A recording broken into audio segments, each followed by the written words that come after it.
Graça e paz, irmãos. Louvado seja o nome do Senhor. Estamos aqui neste culto, nesta noite. Queremos convidá-los para que você apanhe sua Bíblia e abra em 1 Tessalonicenses capítulo 4. Abra a sua Bíblia em 1 Tessalonicenses capítulo 4. Leremos dos versículos 13 ao 18. Então, vou dar um tempinho aí para você buscar a sua Bíblia, né, para nós refletirmos sobre a palavra de Deus. Coisa importante e necessária nos nossos dias é refletirmos sobre a palavra de Deus, trazermos para dentro de nós aquilo que a palavra de Deus nos diz e que nos alimenta, que alimenta a nossa fé, fortalece a nossa fé, alimenta também a nossa esperança, fortalece a nossa esperança. E que seria de uma pessoa sem esperança, né? E um dos assuntos que mais fortalece a esperança é o assunto a volta de Cristo. Pela manhã nós tratamos sobre este assunto, nós falamos sobre a importância de nós tratarmos do assunto a volta ou a segunda vinda de Jesus. Como um bálsamo, como um refrigério para a nossa alma e como uma vitamina para a nossa esperança. Dissemos que é um assunto que, infelizmente, nos dias atuais, não tem sido muito tratado, não é? Infelizmente, este assunto não temos tratado muito como deveríamos. Falarmos sobre a volta de Cristo, alimentarmos a nossa esperança. E esse texto aqui é o texto básico da palavra. Então você pode ler comigo de novo, 1 Tessalonicenses capítulo 4, de 13 a 18, você que acompanhou o culto pela manhã e que está agora acompanhando o culto novamente à noite. Então veja, a palavra do Senhor diz assim: não queremos, porém, irmãos, que sejais ignorantes com respeito aos que dormem, para não vos entristecerdes como os demais que não têm esperança. Pois se cremos que Jesus morreu e ressuscitou, assim também Deus, mediante Jesus, trará em sua companhia os que dormem. Ora, ainda vos declaramos, por palavra do Senhor, isto: nós, os vivos, os que ficarmos até a vinda do Senhor, de modo algum precederemos aos que dormem. Porquanto o Senhor mesmo, dada a sua palavra de ordem, ouvida a voz do arcanjo e ressoada a trombeta de Deus, descerá dos céus, e os mortos em Cristo ressuscitarão primeiro.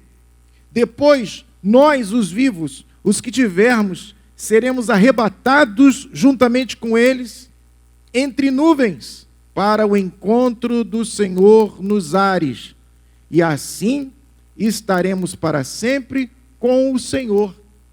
E o apóstolo Paulo termina esse texto dizendo: consolai-vos, pois, uns aos outros com esta palavra. Então, veja bem, nós já falamos aqui pela manhã de que esta epístola foi a primeira epístola escrita do Novo Testamento. Na verdade, o primeiro livro escrito do Novo Testamento foi esta epístola aqui, a epístola aos Tessalonicenses, a primeira epístola aos Tessalonicenses. Foi o primeiro livro do Novo Testamento. O que estava acontecendo nessa igreja? Paulo já havia passado por lá, já havia pregado o Evangelho, e Paulo, como sempre ele fazia, né, se retirava para ir para outro lugar, pregar em outro lugar, fundar uma nova igreja, numa nova cidade.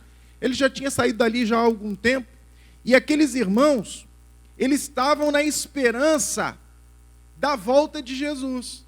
E a alegria havia tomado conta daquela igreja, como não deveria ser diferente de nós hoje. Aqueles irmãos estavam alegres, felizes, Jesus vai voltar a qualquer momento, nós vamos reencontrá-lo. Eles estavam assim felizes, mas o tempo foi passando, o tempo foi passando, o tempo foi passando. Algumas pessoas daquela igreja começaram a morrer. E aí as dúvidas começaram a brotar dentro daquela igreja. As pessoas começaram a se perguntar, mas o que será dessas pessoas? Porque Jesus ainda não voltou, o que aconteceu com as pessoas que morreram? Essa era a dúvida que estava ali, não é? Pululando naquele momento entre os irmãos. Aqueles irmãos estavam questionando sobre o que é que aconteceria com esses irmãos que haviam falecido. Então o apóstolo Paulo escreve esta primeira epístola para esclarecer aos irmãos, como já falamos. E o nosso tema, considerações a respeito ou acerca da volta de Jesus. Nós vimos que, em primeiro lugar, a falta da compreensão deste assunto causa desesperança. Nós vimos, em segundo lugar, que na sua volta Jesus trará os que já partiram no Senhor. Agora, nós queremos que você considere comigo o ponto 3. Todo cristão deve aguardar a volta de Jesus em sua geração. Essa é a terceira consideração que eu gostaria que você fizesse comigo. Todo cristão, todo crente em Jesus, ele deve aguardar a volta de Jesus no seu tempo. Olha o que diz o versículo 15. O apóstolo Paulo falando: ora, ainda vos declaramos por palavra do Senhor isto, nós, os vivos, os que ficarmos até a vinda do Senhor. Veja, o apóstolo Paulo nos diz assim: aqueles que ficarem até a vinda do Senhor, aqueles que estiverem vivos no dia da vinda do Senhor, no dia da volta do Senhor Jesus, ele não diz assim. Ele fala assim: olha, nós, os vivos, ele está se incluindo. Nós, os vivos, os que ficarmos até a vinda do Senhor, palavras do apóstolo Paulo. Quando ele diz nós, os vivos, ele está se colocando no meio. Isso quer dizer que o apóstolo Paulo esperava a vinda de Jesus para o seu tempo. Olha que coisa interessante. O apóstolo Paulo, ele morreu por volta do ano 60 depois de Cristo. 60 depois de Cristo, mais ou menos, pouca coisa de diferença talvez, mas por aí. Então, ele já esperava a volta de Cristo para o seu tempo. Imagina, nós estamos no ano 2020, Jesus ainda não voltou, mas o apóstolo Paulo esperava para a sua época. E como ele trabalhou, ele não só tinha esperança de que Jesus voltaria no seu tempo, como ele também trabalhou para que isso acontecesse. E como ele trabalhou, diga-se de passagem, pelas suas palavras aí ele esclarece que ele estava esperando também para o seu tempo. Infelizmente, não é isso que nós temos visto nos nossos dias. Ao contrário, as pessoas hoje, os cristãos de hoje, na nossa época, pela vida que eles levam, e às vezes até pelas palavras, eles demonstram que eles não estão esperando Jesus para a sua época.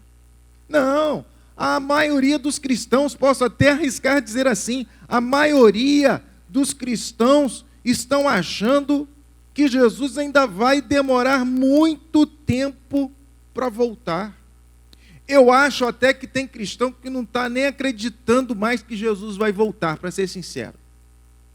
Não sei se foram tomados mesmo de uma incredulidade em relação a este assunto, ou se acharam que Deus mudou de ideia.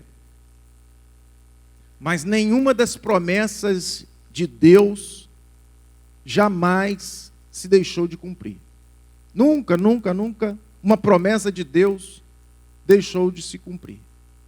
O que Jesus disse que aconteceria, aconteceu. Então espere, baseado na palavra dele, de que ele voltará. Ele disse que iria voltar para buscar os seus. Os apóstolos disseram que Jesus voltaria para buscar os seus. E nós hoje, em 2020, estamos falando a mesma coisa. Nós aguardamos o Senhor. Olha, veja que ele disse, inclusive, lá, quando ele estava com seus discípulos na última ceia. Ele disse que os seus discípulos deveriam fazer aquilo ali em memória dele. E que todas as vezes que eles fizessem, comessem do pão e bebessem o cálice, eles estariam anunciando a sua volta. E nós não deixamos de fazer isso. Que coisa boa, coisa brilhante. Isso é sinal de que a igreja se encontra pujante. Isso é sinal de que a igreja ainda está firme nas promessas. A igreja está crendo, apesar de tudo. Mas, infelizmente, nos nossos dias, tem muita gente que não está crendo tanto assim. Eu me recordo de um colega que eu tive no curso de mestrado de teologia, que ele não cria mais na volta de Jesus, na volta física, presencial de Jesus. Ele virou para mim e falou assim: Jesus volta na mensagem da igreja. E é através da mensagem da igreja que Jesus irá voltar. Ele já não cria mais. E sabe o que acontece? Nós já falamos aqui, né? Coitada da esperança desta pessoa, né? Uma pessoa que vive sem esperança alguma de que Jesus realmente vai voltar. Essa pessoa, por certo, não contribui em nada para a volta de Jesus, porque lá em 2 Pedro, capítulo 3, versículo 12, na primeira parte do versículo, está escrito assim: esperando e apressando a vinda do dia de Deus. Esse dia aí está com D maiúsculo. O dia de Deus é a volta do Filho dele, para buscar a noiva, para buscar a sua igreja. Nós temos que estar firmes nesta promessa, nós temos que manter essa promessa viva dentro de nós, e não nos esquecermos jamais de que o Senhor prometeu, e Ele voltará, e Ele está dando sinais para nós nos lembrarmos: Ele voltará. Ele está voltando. Ele está voltando. Ah, meu irmão, portanto, viva a sua vida na terra sim, mas cuidado para não pensar que a única vida que você tem para viver é essa, do jeito que você está vivendo, dando tudo que você tem em favor desta vida aqui, sem se esquecer daquele que voltará para te buscar. Nós não podemos ganhar dinheiro para viver a nossa vidinha aqui, sabe, pensando só em nós, pensando só na nossa família, pensando só em si próprio. De forma alguma, nós temos que pensar: enquanto eu vivo aqui, enquanto eu luto para me sustentar e sustentar a minha família, eu devo trabalhar.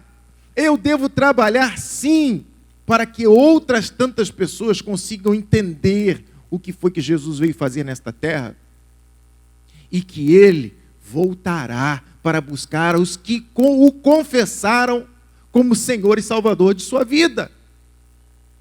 Então nós não podemos de forma alguma vivermos egoisticamente. Sabe, como que se a nossa vida se limitasse apenas a isto aqui, em hipótese alguma. E em quarto e último lugar, a quarta consideração que nós queremos fazer acerca da volta de Jesus é que a volta de Jesus, como tudo em Deus, como tudo de Deus é assim, a volta de Jesus, ela seguirá uma ordem. A volta de Jesus seguirá uma ordem. Versículos 16 e 17, me acompanhe lá. Porquanto o Senhor mesmo, dada a sua palavra de ordem, olha aí, preste atenção, meu irmão. Aprenda uma coisa: o nosso Deus é um Deus de ordem. Tem uma coisa muito bonita escrita na nossa bandeira. Muito bonita. Poucas bandeiras têm alguma coisa escrita. Eu não estou aqui me recordando de alguma bandeira com alguma coisa escrita, mas na nossa bandeira tem uma frase espetacular: ordem e progresso. Porque sem ordem não há progresso.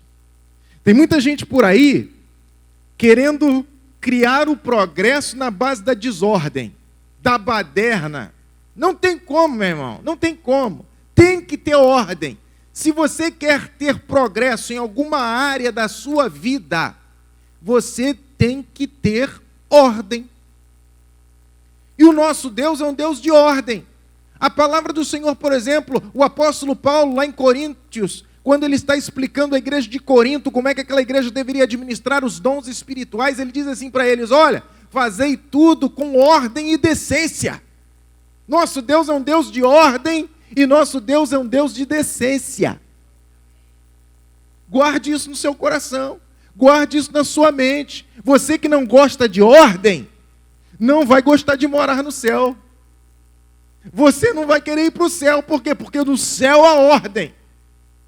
Lá no inferno vai ser uma desordem. Se você gosta de viver na base da desordem, então você vai se sentir muito bem no inferno, porque é lá que é o lugar da desordem. É lá que é o lugar da baderna. É lá que é o lugar de tacar fogo em tudo, apedrejar, quebrar, queimar. É lá. Mas no céu não. Mas pastor, o que você está falando isso na terra? A palavra do Senhor diz para nós assim, ó: seja feita, Senhor, a tua vontade na terra, como ela é feita nos céus. E se nos céus tem ordem, a nossa oração é para que na terra também tenha ordem. As famílias precisam viver em ordem. Nós precisamos viver em ordem. Existem ordem, e ordem é para ser obedecida. Ordens superiores, ordens de Deus são para ser cumpridas, obedecidas. E aquilo que Deus disse é para ser e pronto. Aquilo que Deus criou é para ser como Ele criou e pronto. Eu não tenho direito de chegar e dizer assim: não, Deus fez desse jeito, mas eu não quero desse jeito. Deus me fez desse jeito, mas eu não me quero desse jeito. Você não tem esse direito. Você não tem esse direito. Porque há um Criador. E o Criador estabeleceu uma ordem. Ele disse que é para ser assim, é para ser assim. Se Deus criou um menino, homem, não adianta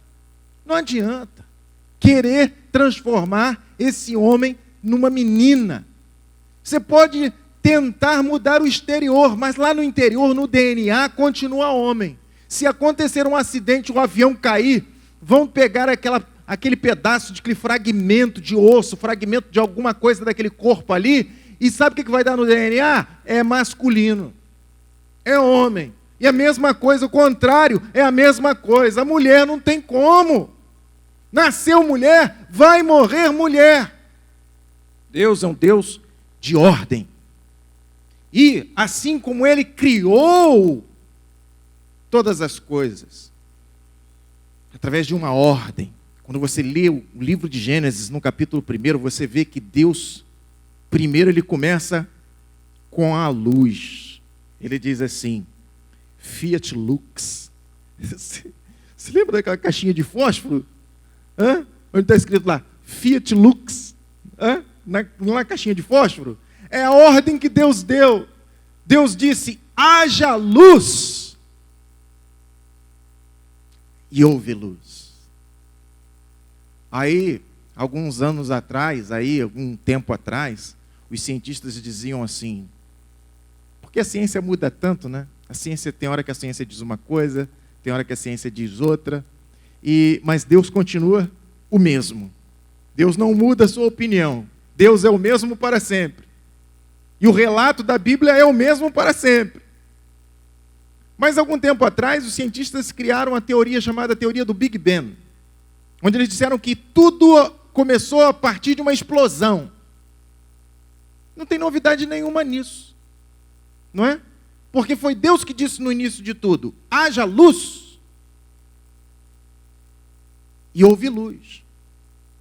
E aí, houve luz e trevas. E Deus separou a luz das trevas.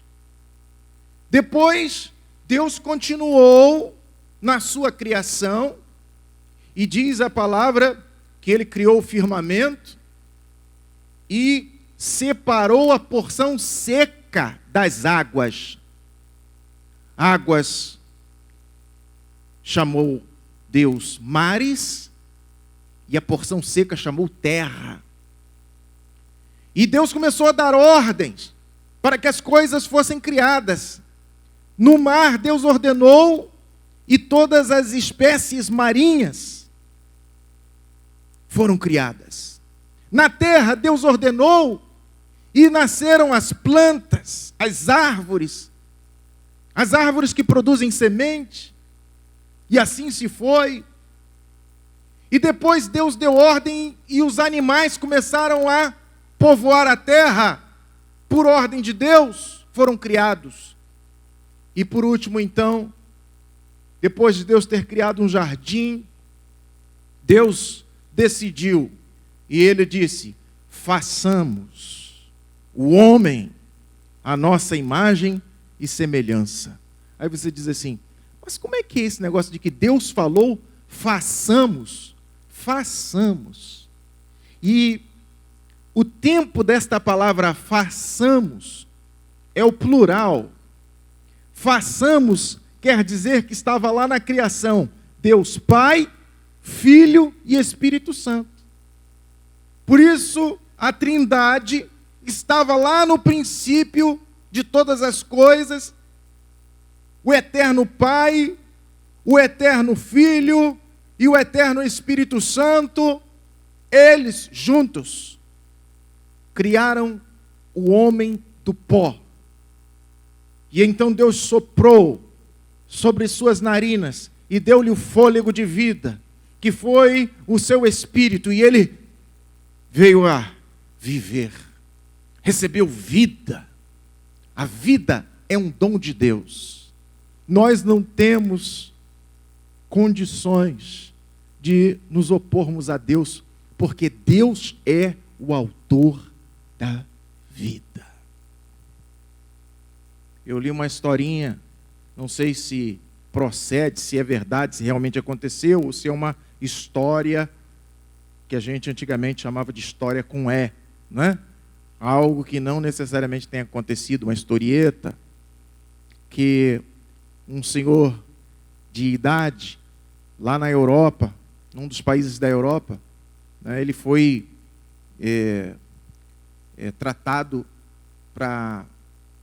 contra o coronavírus, o Covid-19, e aí quando ele ficou bom, ele ficou bem, e o médico chegou e deu os parabéns para ele e tal, e ele foi informado do quanto que ele tinha que pagar no tempo que ele ficou ali, no CTI, pelo respirador que ele usou, etc. E disse que ele ficou assim, e disse que ele começou a chorar. E o médico virou para ele e falou assim: não precisa chorar por causa disso não, senhor. Isso aí o senhor pode pagar conforme o senhor puder, fique tranquilo. Ele virou e disse que ele não estava chorando por causa do preço, não, porque ele concordava com o preço e ele iria pagar. Ele tinha condições de pagar. Mas ele falou assim: o problema é que eu estou pensando aqui que um pouquinho de tempo que eu precisei daquele oxigênio ali, eu vou ter que pagar. E eu vivi mais de 90 anos, respirando livremente, gratuitamente, o oxigênio que Deus deu. E eu nunca sequer fiz uma oração de gratidão a Deus por ter me dado oxigênio durante todo esse tempo da minha vida. Deus é o autor da vida. Deus é o teu Criador. Portanto, você, não pense que você pode viver para você mesmo, que você pode fazer da tua vida o que você quiser, porque você não é dono de nada. Você não é dono nem de você mesmo. Tem gente que pensa assim: não, eu sou dono da minha vida, eu sou dono do meu corpo, é dono de nada. Deus é o dono de tudo. Certa feita eu falei para um homem conhecido meu, eu disse para ele: olha, ele fumava muito. E ele disse assim: Ele estava fumando, eu disse para ele assim: você não tem o direito de fazer o que você está fazendo com o seu corpo, porque esse corpo não te pertence. Ele diz assim: o meu corpo me pertence sim. Eu falei: pertence não. Seu corpo pertence àquele que te criou. E você não pode fazer com ele o que você quer, você não pode destruí-lo. Porque na Bíblia está escrito que aquele que destruir o santuário de Deus, que somos nós, o nosso corpo, que é chamado de templo do Espírito Santo, diz o texto, Deus o destruirá. Então, hoje, ele talvez até esteja me vendo aqui nessa transmissão. Ele hoje se encontra com seu coração operado, fumou a vida toda, praticamente. Desoperou agora o coração. Os 60 e poucos anos de vida, seu coração estava completamente arruinado por causa daquele cigarro. E agora ele não fuma mais. E agora, graças a Deus, nunca é tarde, né? Graças a Deus, nunca é tarde para buscá-lo. Deus aceita o mais velho pecador. Deus aceita o mais idoso pecador. Agora ele está se interessando pelas coisas de Deus. Mas se ele tivesse me ouvido lá atrás, tivesse cuidado do templo que Deus deu a ele, que Deus colocou nas mãos dele para administrar. Nós não somos donos, nós somos administradores. É diferente. O dono é Deus. Então o nosso Deus é um Deus de ordem. Aquilo que você quiser ver prosperar, primeiramente você tem que colocar em ordem. Deus é um Deus que nos ensinou a ordem pelas suas próprias ações na criação. E quando Ele voltar em Jesus, quando Jesus voltar, nós também perceberemos uma ordem na sua volta. O texto que nós lemos aqui mostra que há uma ordem. Quando nós unimos este texto aqui com outros textos da palavra de Deus para fazermos um trilho a respeito da volta de Jesus, do retorno de Jesus, a gente percebe que antes da volta de Jesus haverá um tempo de paz e segurança. Haverá um tempo de paz, pelo menos uma sensação de paz e segurança. Isso é escrito em 1 Tessalonicenses, se você está com a Bíblia aberta, é só olhar para a direita. 1 Tessalonicenses capítulo 5, versículo 3, primeira parte, olha o que diz. Quando andarem dizendo paz e segurança, eis que lhes sobrevirá repentina destruição. Está vendo? O texto está falando da volta de Jesus. Antes da volta de Jesus, a humanidade vai experimentar um tempo que ela vai olhar assim e vai dizer: olha, alcançamos a paz, finalmente conquistamos a paz, o ser humano conseguiu dar segurança para ele mesmo. O ser humano vai estar celebrando a paz e a segurança. E aí, o que vai acontecer em seguida? A humanidade enfrentará crises sucessivas. Crises sucessivas. Veja o mesmo versículo, 1 Tessalonicenses capítulo 5, 3b. Olha lá. Eis que lhe sobrevirá repentina destruição, continua o texto. Como vêm as dores de parto a que está para dar à luz, e de nenhum modo escaparão. A palavra do Senhor diz que depois desse tempo de paz e segurança, a humanidade vai começar a experimentar sucessivas crises, sucessivas perturbações, que vai trazer incômodo e sofrimento na terra, como quando a mulher está tendo dores de parto. Essas dores de parto aqui, elas vêm com a contração.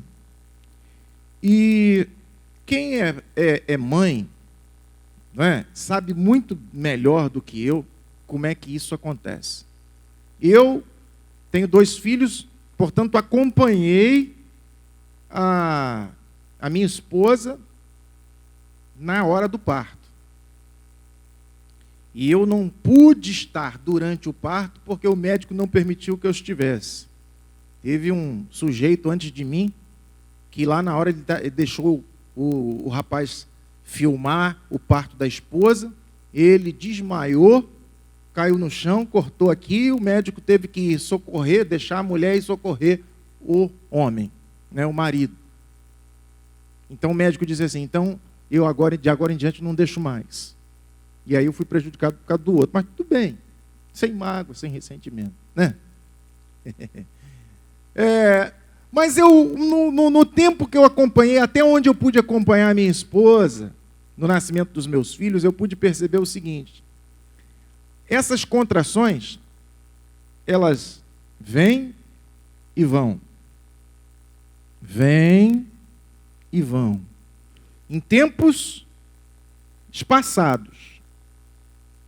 Conforme vai chegando a hora de nascer, essas contrações, elas vão aumentando a intensidade e diminuindo o espaço entre uma e outra. É exatamente isso que vai acontecer com a humanidade, se não é que já está acontecendo, porque é possível perceber que nós estamos vivendo uma aflição após a outra. É ou não é verdade? Olha para o tempo passado e veja quanto tempo levava para ter uma pandemia, de quanto em quanto tempo tinha uma pandemia. Ou uma epidemia. Né? Agora parece que é tudo junto. Não é?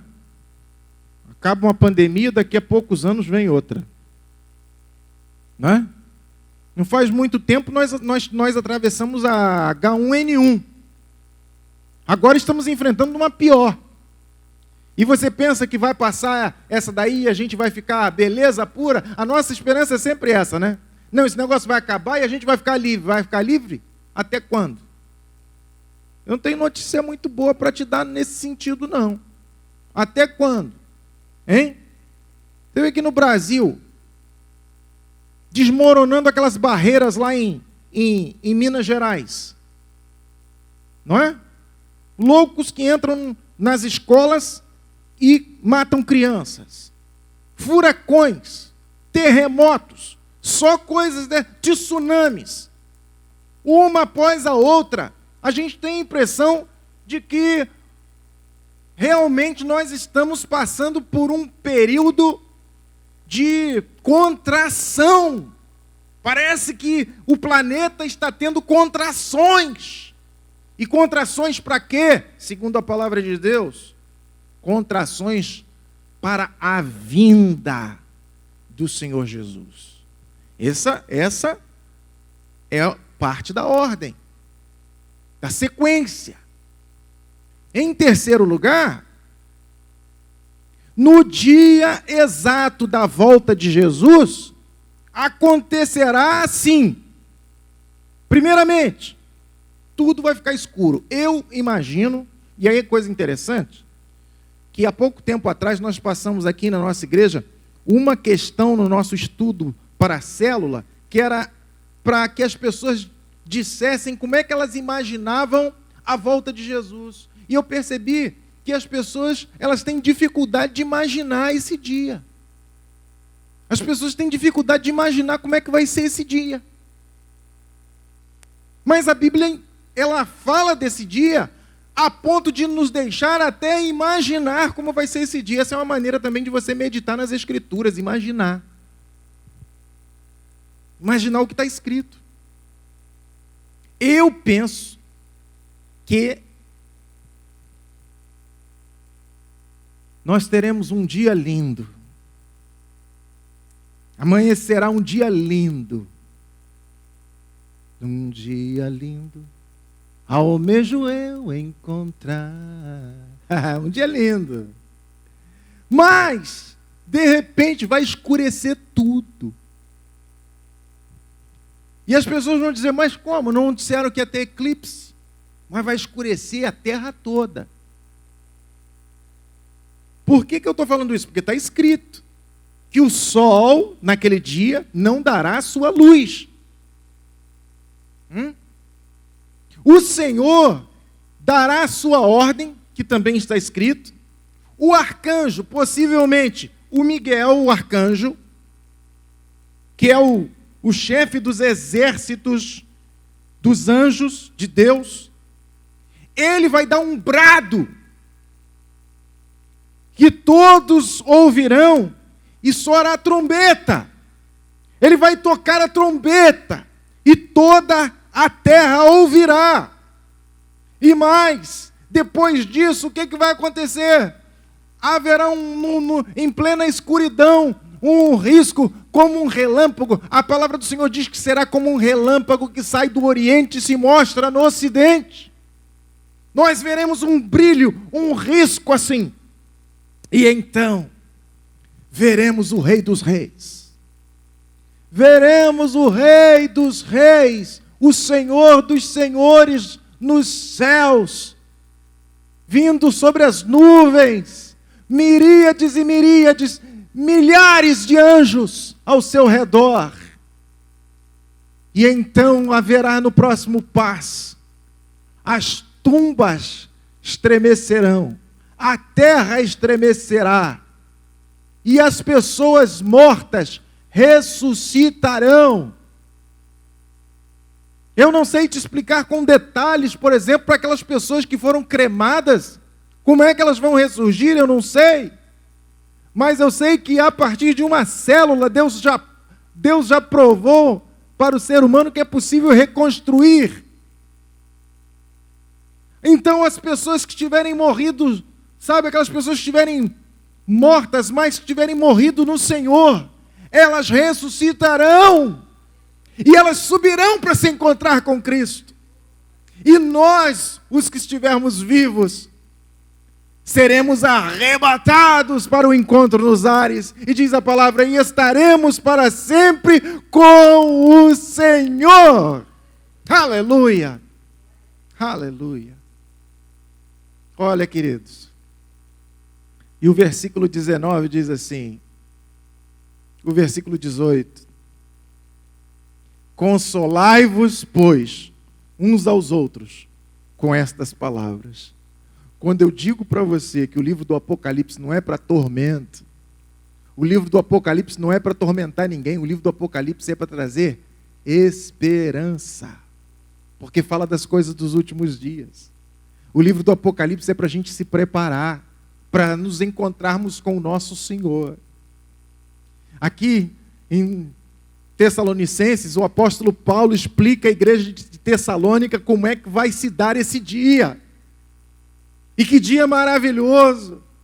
Só vai ser alegria entre os salvos. Estas palavras foram escritas para nos consolarmos uns aos outros. Há alguém chorando aí? Há alguém chorando aí por ter perdido alguém? Deixa eu dizer uma coisa para você. Se esse alguém morreu em Cristo, ele ressuscitará em Cristo. E você vai poder revê-lo. Você que perdeu sua mãe, você que já perdeu seu pai, você que perdeu um irmão, perdeu uma irmã, você que perdeu um ente querido durante essa pandemia aí, que está chorando, está sofrendo, ou não, você que perdeu alguém de uma enfermidade terrível ou de um acidente trágico, você vai rever esta pessoa. Isso consola ou não consola? E mais, nós vamos ver o Senhor. Nós vamos ver o Senhor. Nós vamos ver o Senhor Jesus Cristo. Ô irmão, é tanta gente para abraçar Jesus. Nós vemos por aí pessoas dando chilique, desmaiando, chorando, porque quer ver um cantor que ele se diz fã. Imagina como é que vai ser quando chegarmos perto de Jesus. Meu Deus! Quando nós abraçarmos aquele homem de branco, e ele nos abraçar, e ele irá dizer para cada um de nós: vinde, bendito de meu Pai. Entrai pelas portas. Seu lugar está preparado. Seu lugar está preparado. Mas olha, é provisório. Porque na verdade, depois teremos novos céus, na sequência, novos céus e nova terra. Habitaremos com ele na nova Jerusalém.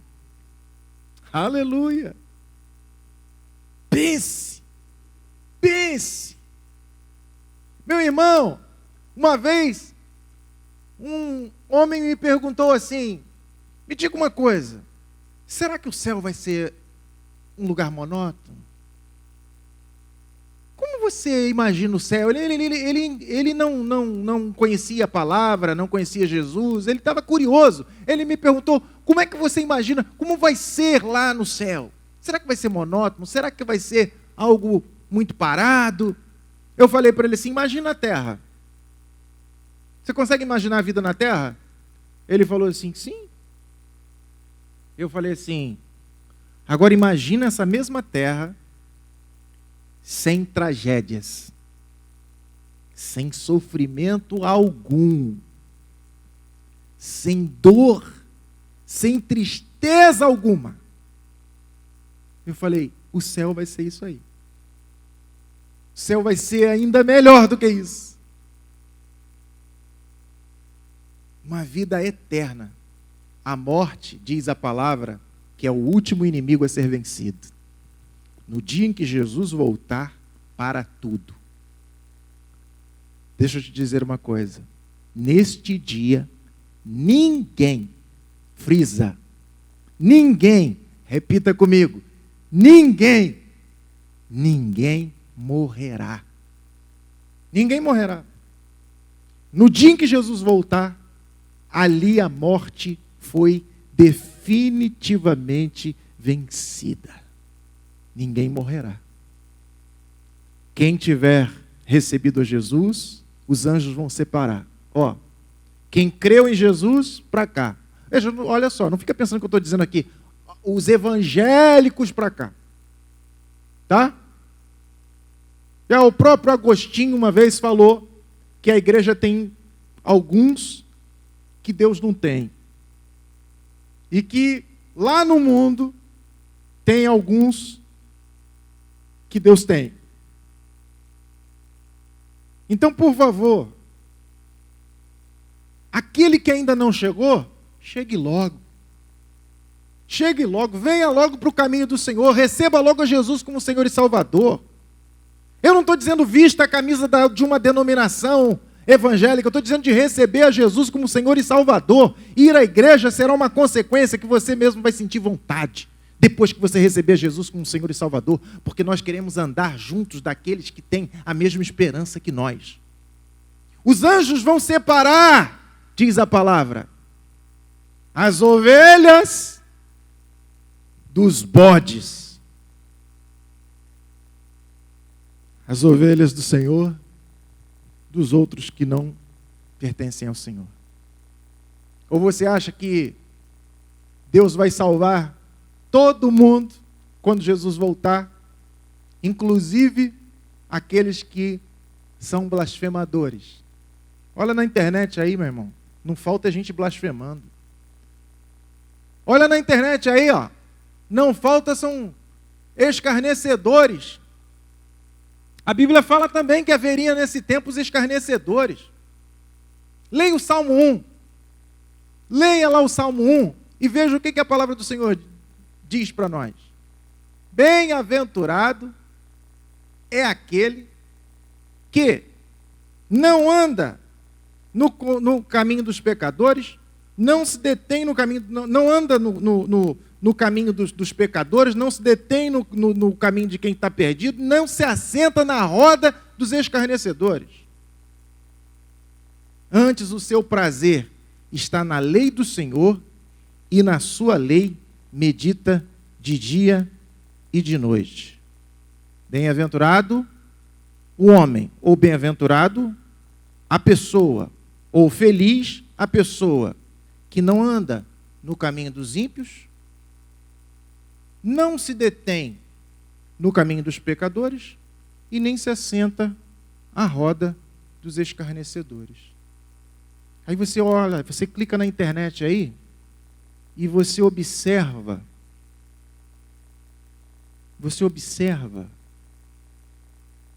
quantas pessoas estão debochando, dizendo assim: Deus não é bom? Por que está acontecendo essa pandemia e tanta gente sofrendo? Isso é escárnio. A cantora que faleceu aí de Covid-19, qualquer um pode passar por isso. Qualquer um. Se algum crente chegar para você e disser assim: eu sou crente, não vou passar por isso. Ó, isso não é garantia não, meu irmão. Ele está te ensinando errado. Qualquer um pode passar por isso, infelizmente. Ele é carne, ele é de osso, ele é de carne e osso, como eu e você, fatalmente ele pode pegar. Tem esse negócio de, não, eu não pego, eu sou blindado. Não existe, carro pode ser blindado, gente não, meu irmão. Mas aí a cantora lá morreu de Covid, eu esqueci o nome dela aí, né? E aí o pessoal falando aí, orou pouco, crente não é tudo blindado? Por que isso aconteceu com ela? Ela não é crente, não crê em Deus, Deus não pode, Deus não vai ressuscitá-la não. Gente escarnecendo de Deus. Aí você acha que nesse dia Deus vai dizer: venham os escarnecedores também? Hã? Não, querido. Esse dia será dia de juízo também. Será dia de grande alegria para os salvos. E Deus está com a porta aberta para receber até os escarnecedores que se arrependerem. Se tem algum escarnecedor aí me vendo, escrevendo bobagem aí, né? Deus pode te salvar também. É só você se arrepender deste pecado e confessar a Jesus como Senhor e Salvador da tua vida. E você terá um lugar também. Jesus disse: na casa de meu pai há muitas moradas. Vou preparar-vos lugar. Então, meu irmão, em nome de Jesus, lembre-se, é tempo de nos consolarmos uns aos outros com estas palavras. Jesus está voltando. Jesus está voltando. Jesus está voltando. Deus te abençoe, meu irmão. Deus te abençoe, minha irmã. O nosso vídeo acabou, mas a gente quer te agradecer muito por ter nos acompanhado até aqui. Antes de você sair, não se esqueça de inscrever-se no nosso canal, curtir esse vídeo que você acabou de assistir e clicar no sininho para ativar as notificações. Não se esqueça de marcar a opção Todas. Assim, todo vídeo novo que subir no nosso canal vai aparecer na sua barra de notificações. Nos acompanhe também nas nossas redes sociais, Igreja Presbiteriana de Piraquara, no Instagram e no Facebook. E compartilhe esse vídeo se você foi edificado.